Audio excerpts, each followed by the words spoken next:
एक बार एक सेठ ने एक शोरूम खोला और एक बुजुर्ग को इनॉग्रेशन के लिए बुलाया। उद्घाटन के बाद जैसा कि होता है कि शोरूम के मालिक ने उन बुजुर्ग की बड़ी इज्जत की।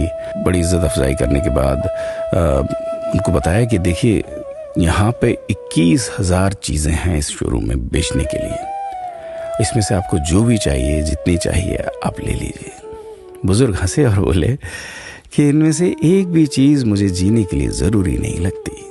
मुझे तो इस बात का ताज्जुब होता है, आश्चर्य होता है कि इंसान इन सभी गैर ज़रूरी चीज़ों का इस्तेमाल करता कहाँ है। अब देखिए, एयर फ्रेशनर के बिना किसकी सांस रुक गई? फेस वॉश का इस्तेमाल नहीं किया तो कौन काला हो गया? होम थिएटर लाकर कितने लोग कलाकार बन गए? कंडीशनर से किसके बाल मुलायम और काले हुए हैं?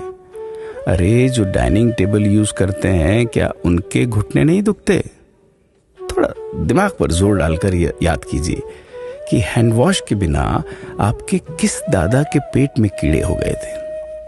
अगर हम डीओ मारकर निकलते हैं तो क्या लोग हमें सूंघने आते हैं? एक्चुअल में तो हम सभी इस प्रकृति को चुनौती दे रहे हैं, वरना बगुला जो होता है वो शैम्पू से नहाता है क्या? मोर अपने रंगों को संवारने या बचाने के लिए कौन सा कंडीशनर या फेस वॉश इस्तेमाल करता है? कभी किसी बिल्ली को मोतियाबिंद होता देखा है? किसी खरगोश के बाल कभी गिरते हुए या सफेद होते हुए देखे हैं? इनहेलर या बाम के बिना भी कुत्ते के सूंघने की क्षमता उतनी ही तेज है। मधुमक्खी का शुगर लेवल बिना दवाई के भी कंट्रोल में ही है। अलार्म के बिना भी मुर्गा रोज उठकर बांग देता है। दरअसल इंसान पैसा खर्च करके दुखी होने की चीजें खुद ही खरीदता रहता है। नेट बंद तो दुखी, लाइट जाए तो दुखी, मोबाइल का चार्जर खराब तो दुखी, केबल टीवी कट जाए तो दुखी, मच्छर मारने की दवाई ना मिले तो दुखी, महिलाओं को मेकअप ना मिले तो दुखी, मैचिंग कपड़े नहीं मिले तो दुखी।